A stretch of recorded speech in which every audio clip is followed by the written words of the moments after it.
Welcome, dear Myopia Master users, and welcome, dear Myopia followers. Today I must start with some bad news, even if you know that already myopia is still on the rise. But the good news is that myopia management is on the rise as well, and we can fight against it. Every study, every webinar, and every conference about myopia management is a step in the right direction. I am sure that's the reason you are joining the webinar, the Myopia Upgrade. Today, the latest research and product development will focus on myopia management. And this is introduced, and I'm super excited because you can hear two fantastic speakers presenting brand new growth charts and brand new Gullstrand module. It is a pleasure for me to welcome Professor Padmaja Sankaridurg and Stefan Schwarz in this webinar, and I hope you enjoy the webinar. But before starting, I would like to motivate you to ask questions. Don't hesitate to use the question and answer section at the bottom. And we will forward these questions at the end of the section to the speakers. So the answers will come at the end. But now I don't want you to wait longer, and I'm super excited about the first presentation from Padmaja, growth charts and its interpretation. Hello, everyone. I'd like to start by thanking OCULUS for inviting me to talk to you all about axial length and myopia management and percentile charts for European cohort. Before I start, I'd like to acknowledge my colleague, Dr. Thomas John, who is the head of biostatistics at BHVI, who was instrumental in developing the percentile charts, as well as collaborators from the Shanghai Eye Disease Prevention and Treatment Center. I have to disclose that BHVI and OCULUS have a commercial relationship.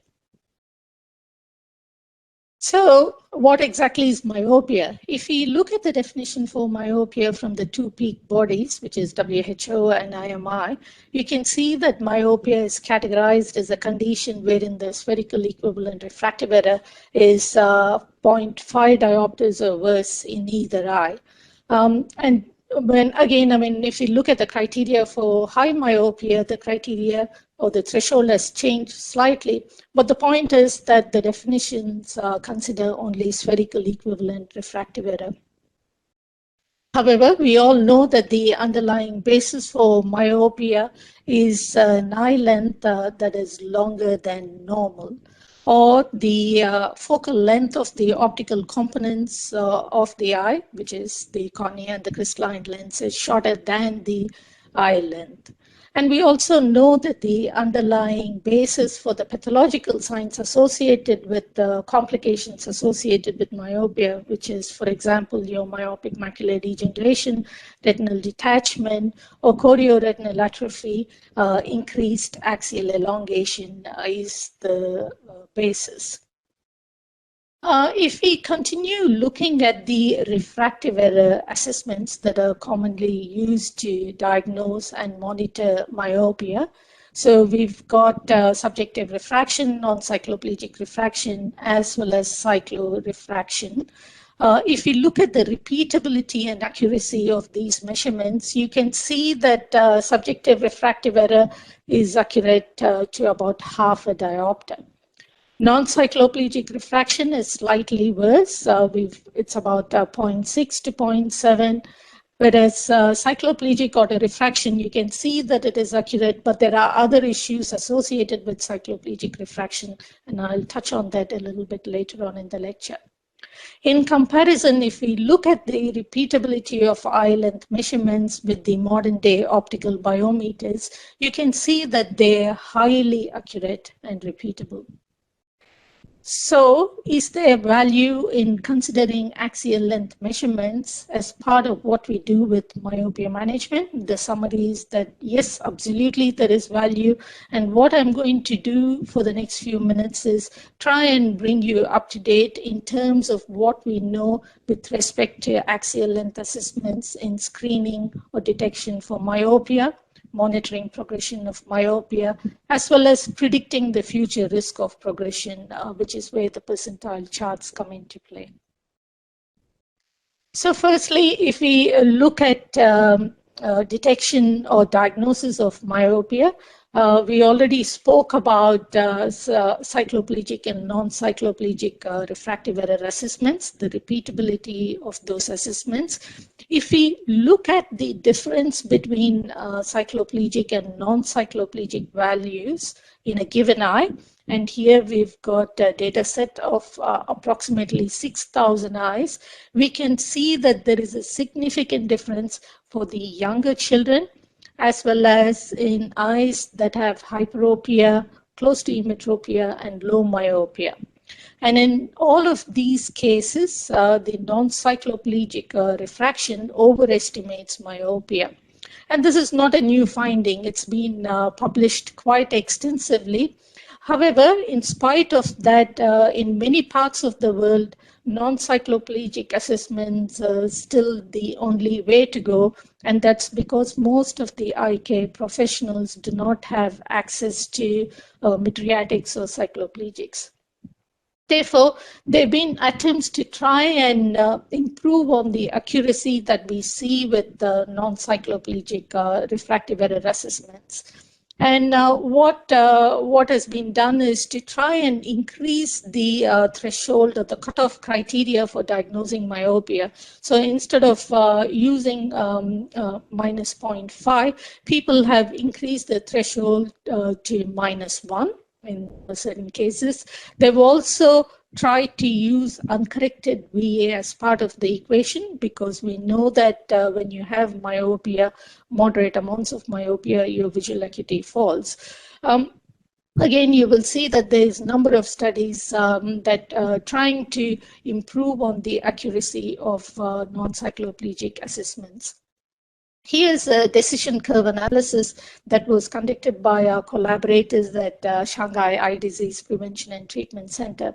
And what they have done is they've looked at 4 of the assessments that are commonly used: cyclo, non-cyclo, uncorrected visual acuity, distance VA, as well as non-cyclo.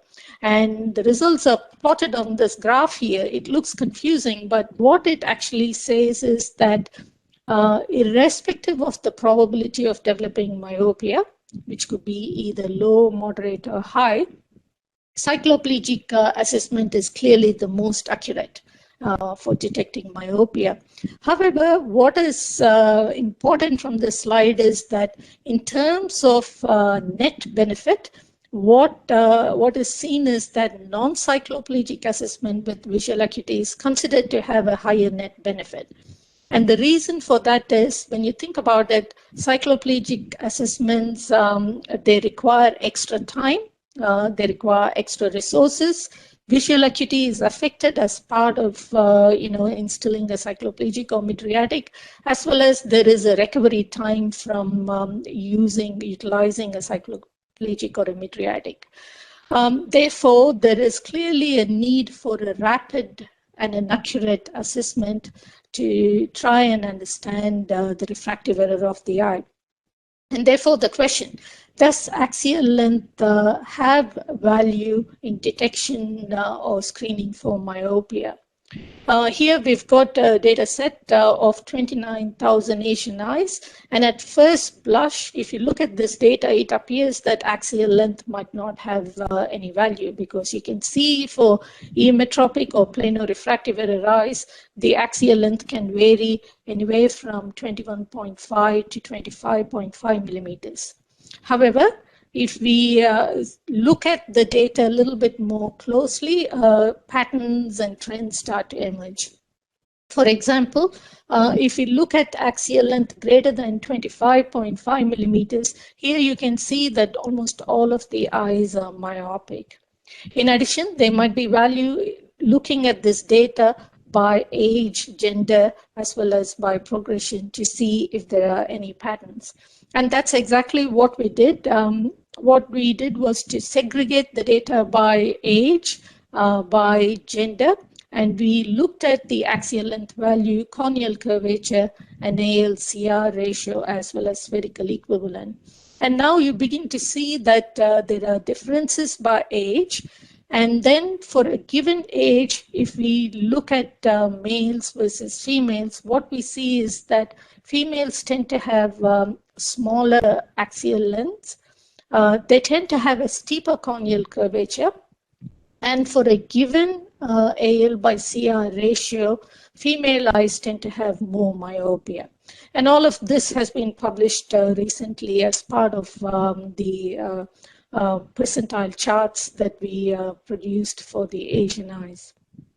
And now, utilizing that information, we can develop the probability model. So this model incorporates age, gender, axial length, as well as AL by CR ratio. And you can see that we have these charts based on gender as well as age. And what you see is that with increasing age and increasing ALCR, you start to see that we can predict the probability of myopia. In fact, when we look at the sensitivity and specificity of this model for detection and diagnosis of myopia, you see that the sensitivity and specificity of AL plus ALCR and age and gender is as sensitive or slightly better in comparison to non-cyclorefraction as well as non-cyclorefraction plus visual acuity. So what this is telling us is that axial length has definitely a lot of value in detection and diagnosis of myopia. More importantly, it's a rapid measurement, it's non-invasive, and more repeatable compared to the other techniques. However, we do understand that models have to be developed for specific populations, so this space has to be watched a bit more closely for developments. So the second category is monitoring progression of myopia. This is a bit of a no-brainer because there's a lot of data that is out there. I've got a graph here. What it shows is that in myopic eyes, the change in spherical equivalent correlates highly with change in axial length. And all of the myopia management publications and the clinical trials show exactly that. And what it tells us is that an axial length measurement is of better value for monitoring progression because it's accurate, and again, it's a rapid and quick measurement that we can do. When we take axial length measurements for monitoring progression, there's a couple of things we just have to keep in mind. One of them is that there's data that suggests that there is seasonal variation in the axial length change. So we've got to think about when we did the earlier measurement. Plus, there is also data that shows that there is some diurnal variation in the axial length measurements. And again, that's something to keep at the back of our mind as we utilize axial length values for monitoring progression. So the next thing is, can we use axial length to predict future risk of developing myopia as well as progression of myopia? And here we've developed percentile charts. And the reason is that everybody is familiar with the growth charts that are used for measuring height and weight in infants and toddlers. And these percentile charts here, in terms of axial length, they allow us to look at both myopes as well as non-myopes, and that's different in comparison to some of the existing calculators that are out there, including the BHVI myopia calculator that is specific for myopes. Whereas here we can look at anybody in the population, and they provide a quick and easy reference of where a given person is at a given time point, and will also provide a reference of what the future risk might look like. And utilizing that information, the practitioner will be able to work out a follow-up schedule as well as work out what might be an appropriate treatment strategy for that particular eye. Again, a couple of things that we have to keep in mind is that percentile charts are definitely population specific. For example, they're gender specific, and we know that we have to create percentile charts by specific ethnic groups as well. And also there is an assumption that if you fall along a percentile, then that you would continue along that rank. And if somebody is interested in monitoring islands at very short intervals, let's say on a monthly basis or a 3-monthly basis, these percentile charts at the moment might not help you understand the change because the plotting is not that granular. So with that, let's take a look at the percentile charts we have to date. So we have developed 2 percentile charts. The first one is for Asian eyes, approximately 28,000 Asian eyes, 4 to 18 years of age. And the data came from 3 studies from our collaborators at Shanghai Eye Disease Prevention and Treatment Center. And this percentile chart has been available as part of the OCULUS Myopia Master for more than a year. And very recently, we also developed similar percentile charts for European eyes. The data set is 7,200 eyes. The age range is 4 to 24 years. And the data comes from 11 sites from across Europe, Germany, Spain, and Ireland. And this data was given to us by Oculus. So what we did from this data is to extract information on age, gender, axial length, keratometry data, as well as the spherical equivalent refractive error. And then we segregated this data, and we looked at the mean and what we call the skewness and kurtosis, and percentile axial length, as well as ALCR percentile curves were developed using the LMS method and what we call smoothing of the curves. And thereafter, we tried to estimate the spherical equivalent based on the model that incorporates age, axial length, as well as ALCR. And this data set was validated using an independent data set. The independent data set was used, and we tried to predict a 1-year result for Asian eyes, and for the Caucasian eyes, it's about 3 years. So looking at what we have, this is the Asian percentile charts. On the left, we have the percentile charts for males, and on the right for females. And this was published in British Journal of Ophthalmology recently. And to take you through the charts, there's a couple of things we can look at with these charts. First is the spread. So if you look at the distribution of the spread at 4 years of age, we can see that it's approximately 21 to 23.5 or 2.5 millimeters. And then we see that from there onwards, the curves seem to rise and spread. So at 18 years of age, we can see that they have spread extensively in comparison to younger ages. And here the difference is as much as 5 millimeters. This difference is likely. So at younger ages, they're very tight in distribution. And as they're growing, they're separating, and it is likely that this difference is because of environmental as well as some genetic factors such as parental myopia. The second thing is, if we look at the distribution between males and females, we can see that the females have shorter eye lengths. Then we see that the axial length percentiles tend to progress, all of the percentiles tend to progress, except for the 3rd and the 5th percentiles from approximately 12 years of age. And what we also see when we look at the data closely is that in the younger ages, there is greater year-to-year change, and that seems to reduce over a period of time. But in the Asian eyes, except for the 3rd and the 5th percentile, generally all of the other percentiles still continue to show some change at 18 years of age.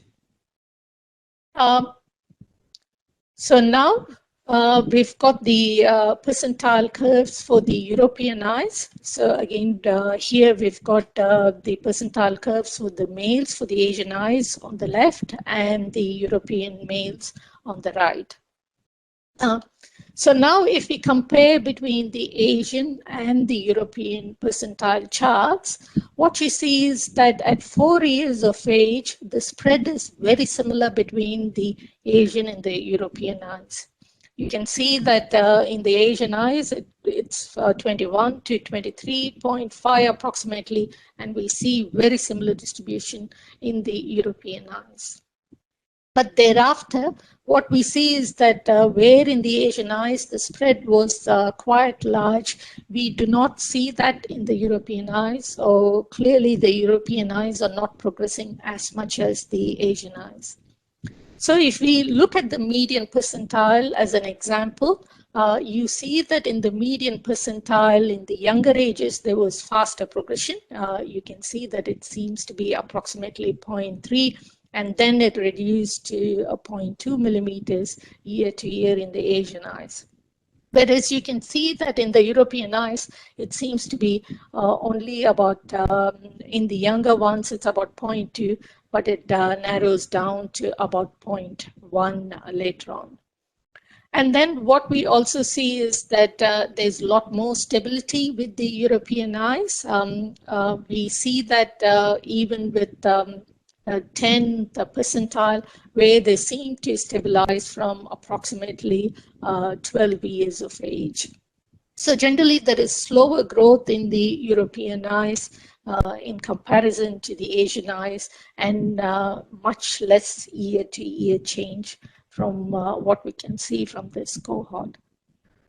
So looking at this data between the Asian and the European eyes a little bit more closely, oops, sorry about that, I'll back a slide. So if you look at the axial length data as well as the ALCR data, we saw that previously that the spread was very similar at the younger ages.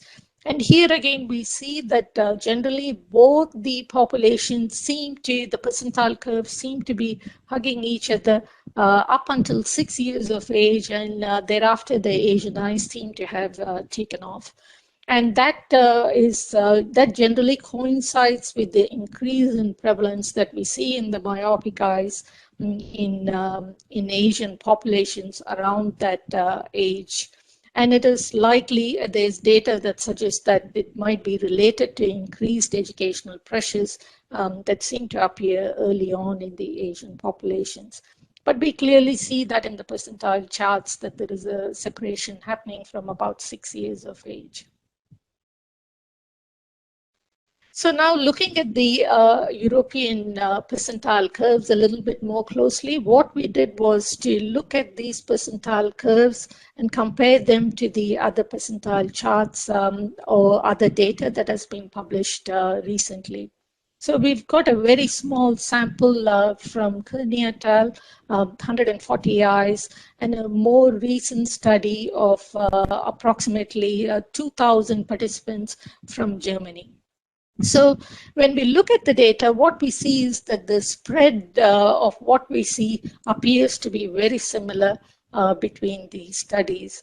So looking at males 6 years of age, here we're looking at the spread from 2nd percentile to 98th percentile. In our data set, we see that the spread is from 21.2 to 24.2, and you can see that it is fairly similar across the other published data.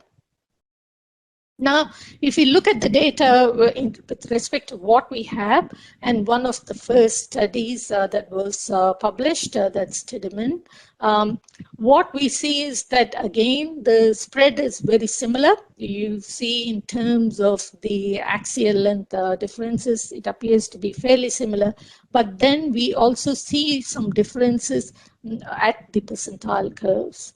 One of the big differences is that we see that the median percentile seems to be slightly lower with the earlier published report from Tiedemann in comparison to what we are seeing. One thing we have to remember is that in the Tiedemann sample, after 15 years of age, there was a population that was quite an adult population, 45 years of age. So they were separated by quite a substantial period of time.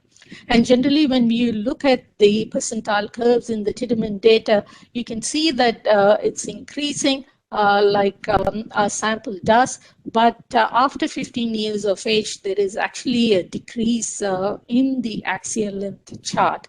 And that might be related to the fact that the adult population is separated by a huge gap.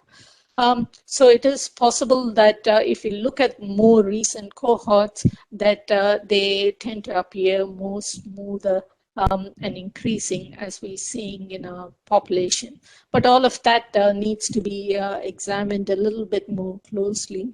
But overall, it appears that the profiles and the spread appears to be similar. So how do we use these percentile charts to try and estimate the risk?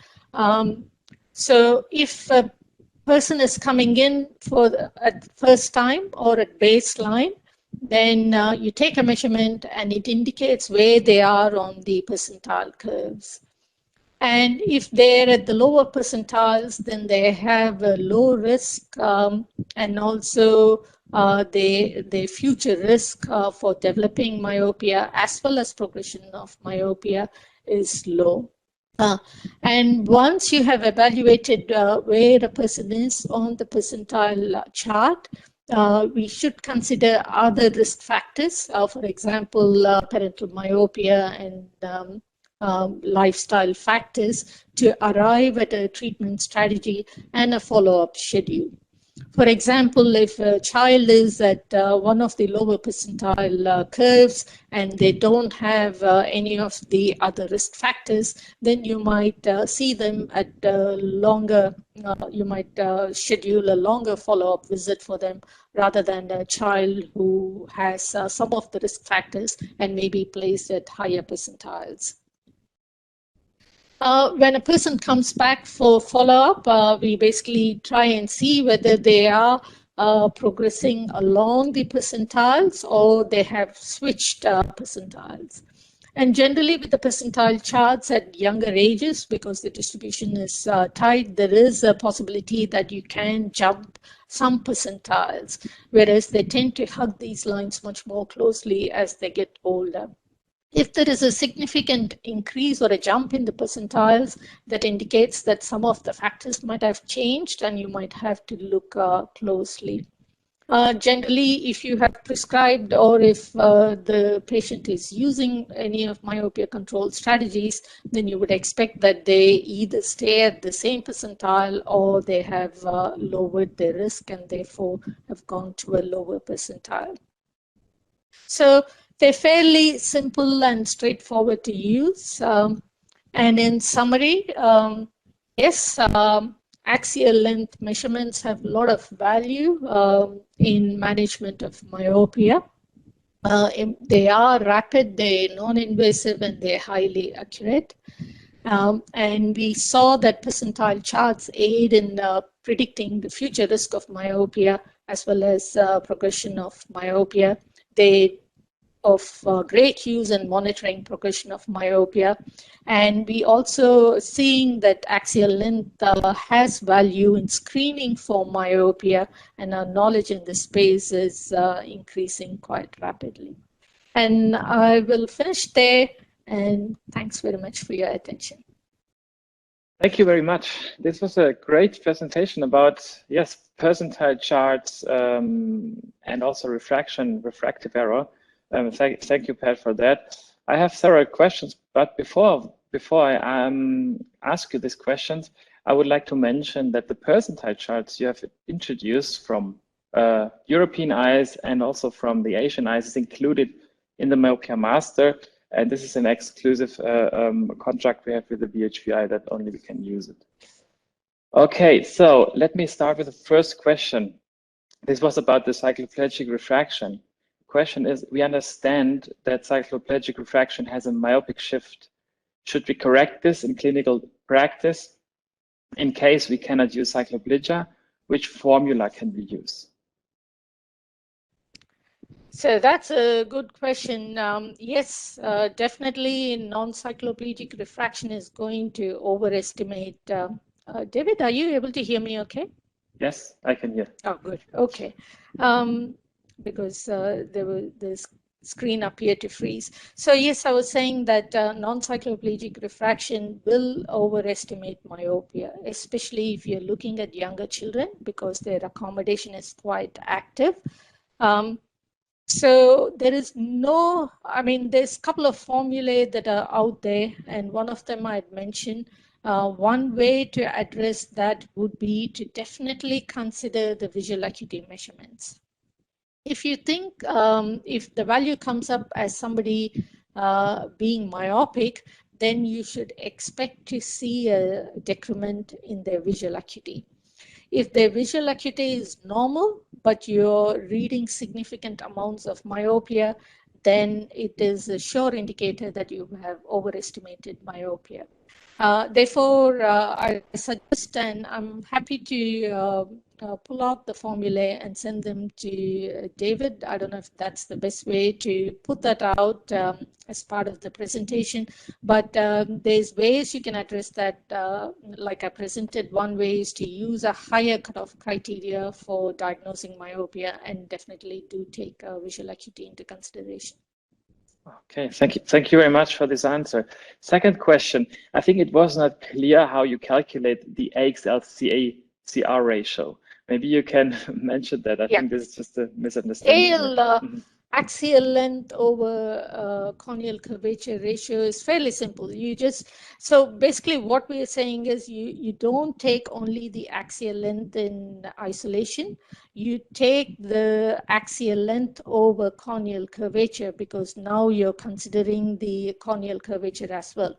So you basically average out the steep and the flat meridian, and you divide the axial length over the corneal curvature. So let's say your axial length value is 25 millimeters and your corneal curvature is 7.5 millimeters. It's 25 over 7.5. And there's a lot of literature that suggests that any ALCR value of over 3 is predictive of myopia. That value seems to change slightly, but it does definitely hold that ALCR value has definite use in detection of myopia. Okay. Third question is the data that is used to create the model for risk cross-sectional or longitudinal? Yes, that's a pretty good question. So yes, it is cross-sectional.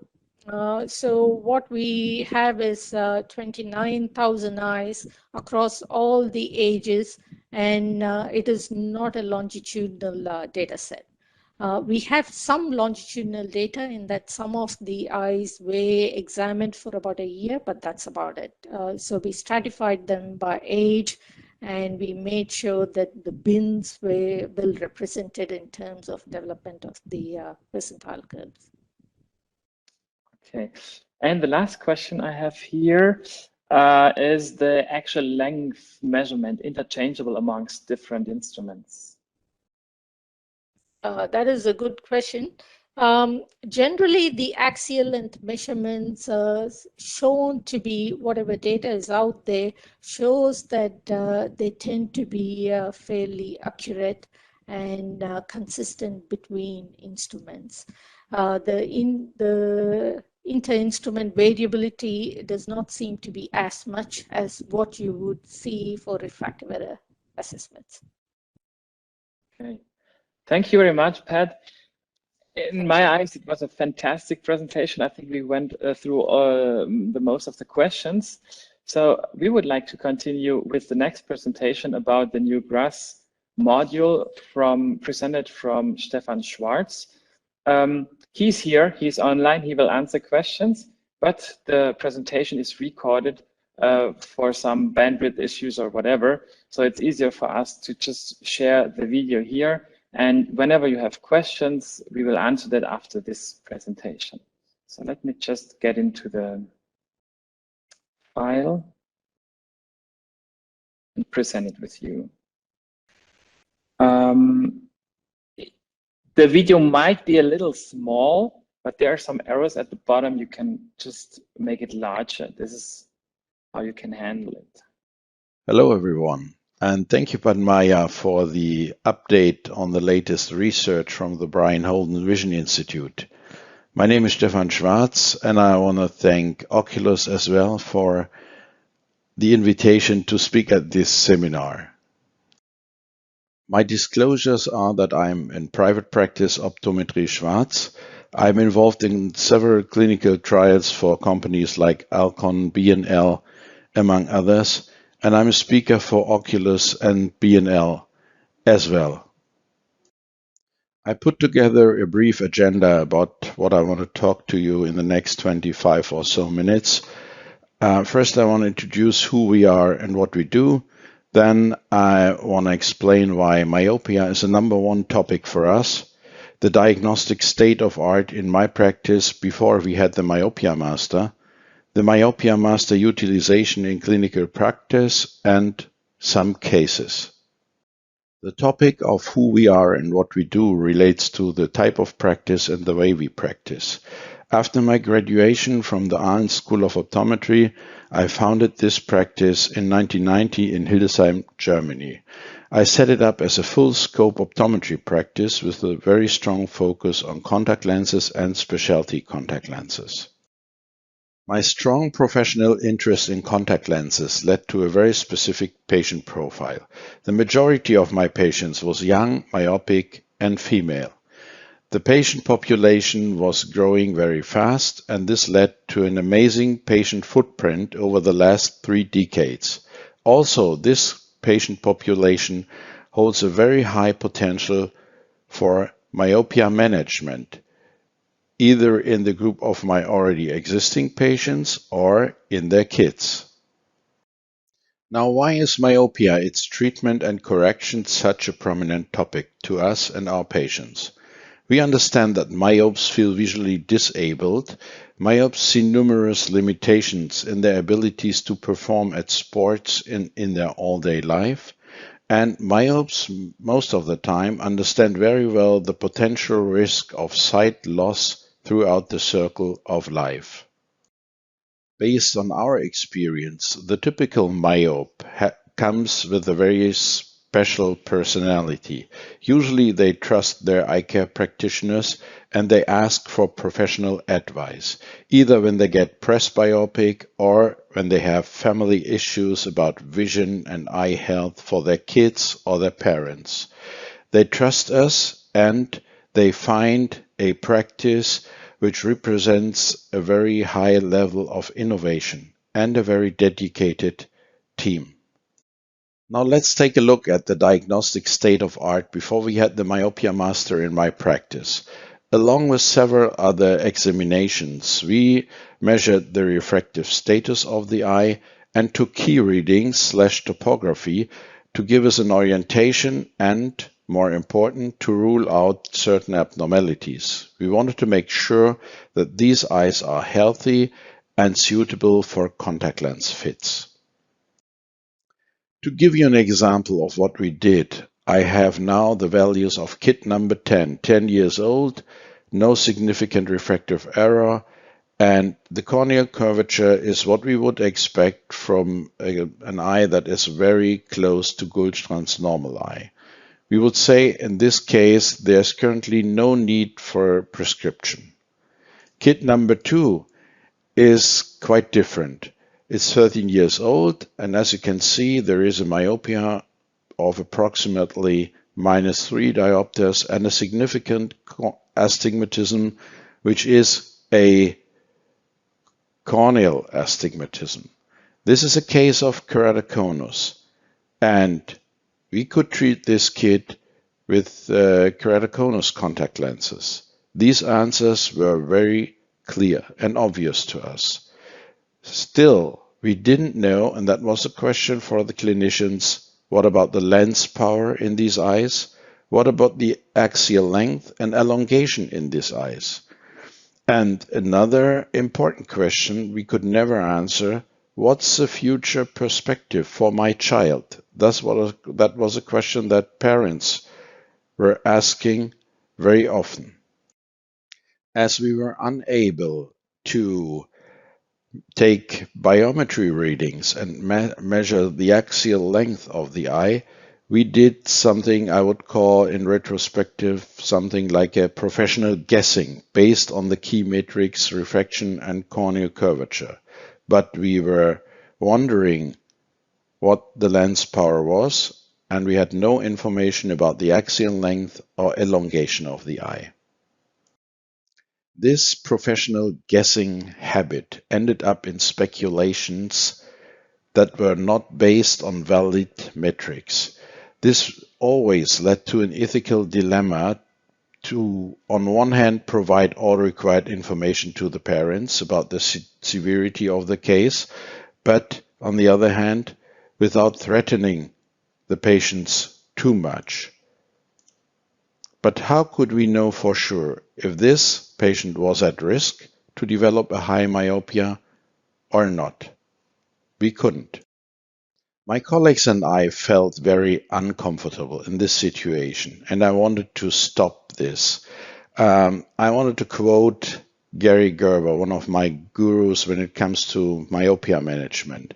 In an article in the Contact Lens Spectrum about mastering myopia, he said, if you want to master myopia management in your primary care practice, don't dabble.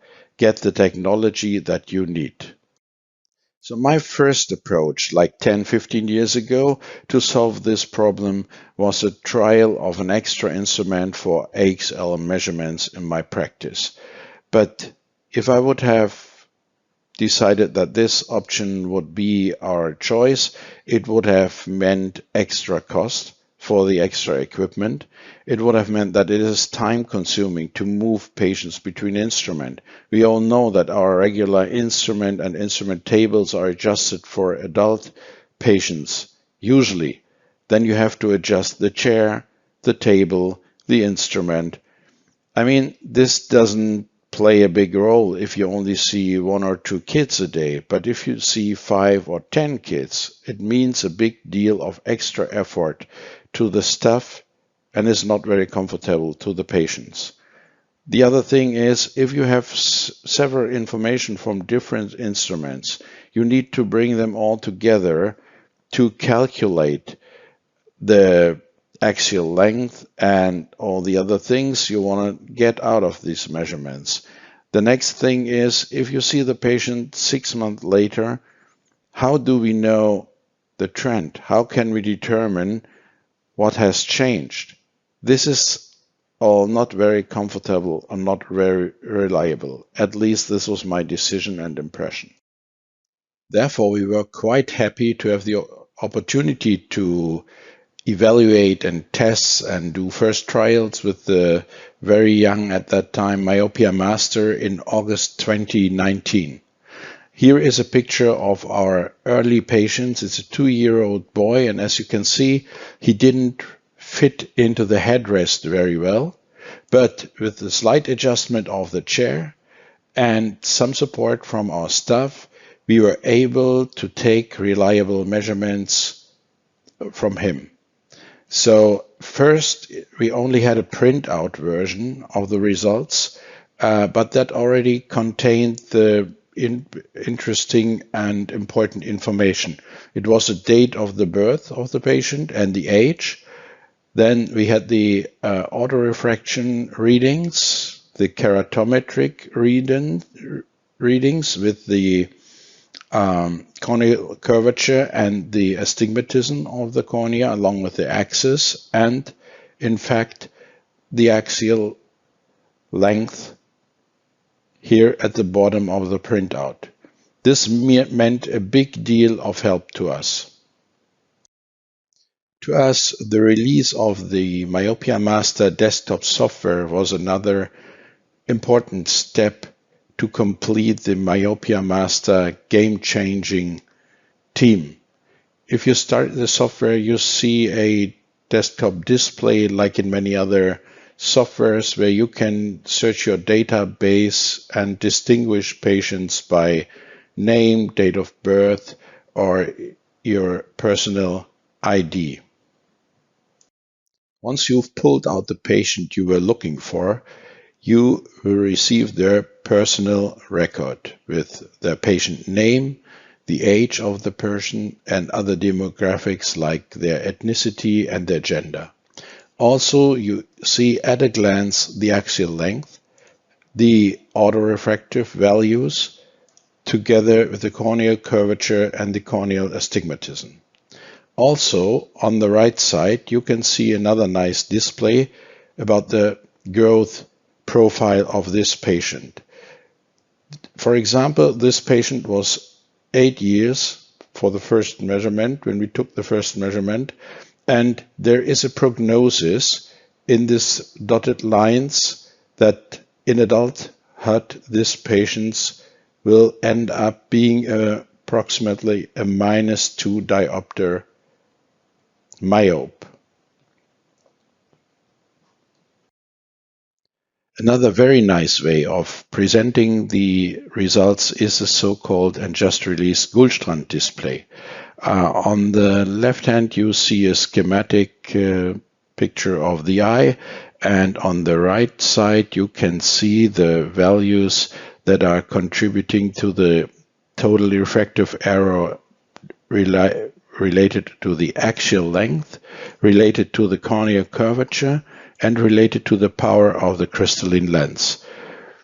In the bottom bars, you can see the total refractive error, and this is related to the age of the patient. So in this age group, you would actually expect less myopia than we have in this case.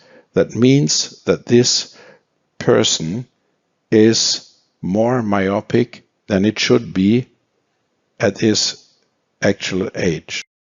The Gullstrand display also offers very nice features for follow-up visits. This was the initial visit. In the left column, you see the -2 diopter myopia of this case, and in the middle bar, related to the corneal refractive error, you can see that this cornea was around -1 diopter myopic. With orthokeratology, we were able to treat this patient and look at the middle bars related to the corneal curvature and the corneal refractive error. We shifted it from a -1 to a +1. And this means in total, if you look back to the refractive error, we shifted this patient from slightly myopic to emetropia. Since that time, we took numerous readings, and I brought some cases to you to explain how we move forward when we read the displays and interpret the measurements. This is case number 1. It's an 11-year-old with a visual acuity of 20/20, a very unspectacular refractive error of slight hyperopia with a very slight astigmatism. And if we put the risk profile into consideration, the risk profile means that there is a questionnaire about the genetic situation and the time they spent doing near work, then we see that he might end up in a range between 0 and -2 diopters in adulthood. The newest feature is the Gullstrand display, and this is the same case that we saw before. And now here you can see what the axial length error means. This is very slight myopia. What the corneal curvature means is almost perfect. And how the power of the lens influences the whole situation. What I find very nice in this is that Oculus adjusted the current measurement, age-related, to what is expected. He is, as you can see here, a -0.75 diopter more myopic than his peer group. So my take on this is that I would recommend as a treatment that we should monitor this case over time with follow-ups in 3 and 6 months, but also very important that we educate the patient and the parents on the near stress reduction and a possible change in lifestyle. That it is very important to attend the follow-up visits and the possible treatment options when it comes to a higher myopization. Case number 2 is an 11-year-old myopic patient. As you can see, there is a significant myopia in this case of above -6 diopters compared with a slight astigmatism. And the curves show that this patient is very likely to end up in the range between -4 and -6 diopters in adulthood. I found this case especially very interesting because this is a combination of an axial length error, a slightly hyperopic cornea, and a myopic lens that leads in total to this high amount of myopia. So this case would lead to the conclusion that we should treatment as early as possible and treat and manage myopia as aggressive as possible. In my practice, we don't prescribe ortho-K for cases with over -5, so therefore we would need to prescribe a multifocal center distance lens, and it could be a shared effort as the option of low dose atropine could be discussed as well. On the other hand, it's very important that the patient and the parents would be educated on near stress and the reduction of near stress by changing their lifestyle, and that we need to monitor the elongation and treatment success in a 3/6 month regimen. I got acquainted to the next patient when he was 14-year-old. He had a family history of myopia. Both parents were myopic, and he was very active in his school, so that meant a lot of near work. He was myopic. This was like a classic case to me, and we prescribed orthokeratology lenses and monitored him over time. It turned out that the orthokeratology prescription worked very well for him. He had a good visual acuity and no problems with handling and no complaints with wearing the lenses. So therefore we were very happy to see that over a period of 1.5 years the eyes didn't show any axial length growth. Interestingly, in this case, the mother told me that he changed his attitude a bit. So over the last 6 months, he skipped the lens wearing schedule from time to time, and to me it looked like the axial length growth has restarted again. It would be very interesting to see him in 6 months and to find out if his axial length growth led to another elongation or not. So I hope you could see that the Myopia Master and especially the displays are very good to give you all the required information and to educate and raise awareness among the parents and your patients. And in conclusion, I could say that the Oculus Myopia Master is a one-instrument option that provides all required data to diagnose, evaluate, treat, and monitor myopia in a safe, easy, and non-contact, very important to me, reliable way. I mean, we are definitely all on the same page when we say that diagnosing refractive error is one thing, but the success and the outcome of the treatment is more or less dependent on the follow-up visits. The Myopia Master helps us ECPs to educate parents and patients and thus increase compliance and adherence to myopia management.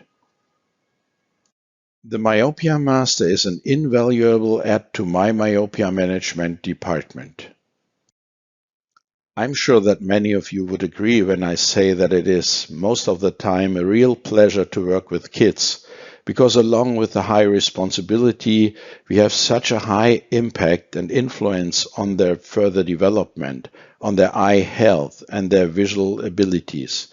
But as we all know, it can turn out that sometimes it is a bit of a challenge, because either the kids are not willing to work with us, or the parents are anxious or bored or not at all interested, or the siblings of the patient are trying to set up new electrical circuits in your practice while you are examining the other kid.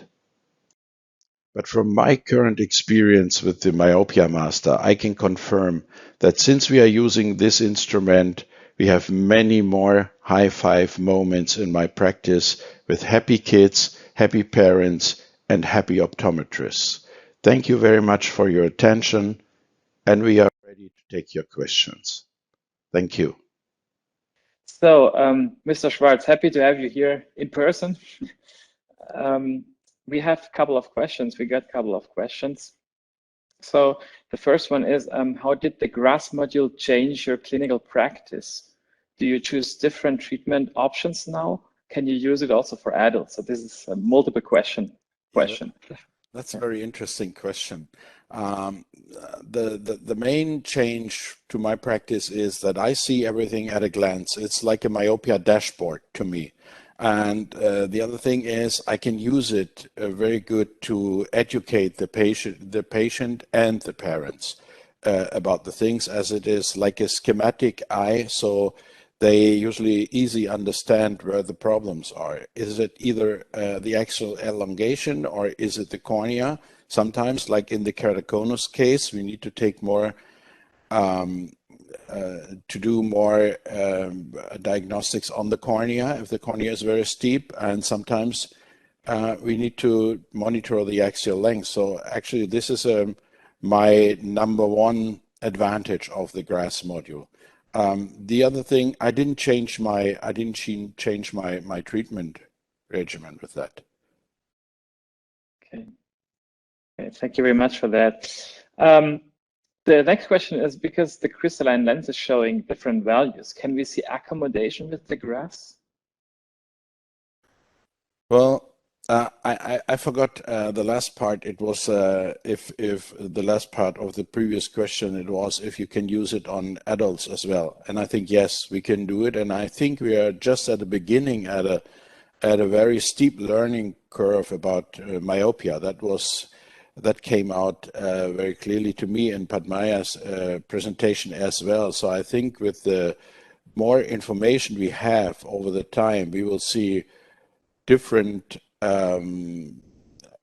cases, different case patterns, and this will speed up our learning very much. Now I forgot the next question. What was it? The GRAS, the accommodation. It was the accommodation. That's a bit difficult for us, because we cannot, we don't have access to mydriatics and cycloplegics, so we cannot avoid the accommodation. But I think actually we have good results, and there is, if you have a red flag like from the axial length, you can take this all into consideration, and you have a good sense of how everything fits together. But actually, I didn't check for accommodation. It would be interesting to see a young kid and maybe encourage them to accommodate during the measurement, and then do a cycloplegia on them, and take new readings after that. But we didn't do that so far. Okay, yeah, maybe because it's a brand new module, and I have a technical question I can answer here. So there's a question: how can I upgrade the system. So we changed our system from with the usage of a floating license key. So this is a license key you have to use for this new version, and then you can do the upgrade. If you purchase the Myopia Master before September this year, then you will get a floating license key with all the options apart from the GRAS module. You can just easily ask your distributor to upgrade your system also with the GRAS module, and then you can use it. So that's a simple procedure, but you can just do that if you have a floating license key, and this will be distributed to every myopia user in the field. Okay, I think that's it. We are 2 minutes above. I think it was a very good timing. Thank you very much, Stefan Schwarz, and thank you also, Professor Pat, that you gave us all the information about the new features of the Myopia software. I'm happy that we had lots of participants here. Thanks for joining us. If you want to see the records, you can find that on our website in future and also on the YouTube channel. So you can watch the recordings. I don't know how long it takes, a couple of days, and then we put it online. So you can always see, and if you need more information, you can just review the presentations. If you have any questions, feel free to send us the questions even after this presentation right now. We are always there to answer you, to give you the best support. And thank you very much again for your presentations, Pat and Stefan Schwarz. And have a good evening, have a good morning, have a good afternoon. Thanks for everything. Thank you, and bye everyone. Bye. Bye-bye.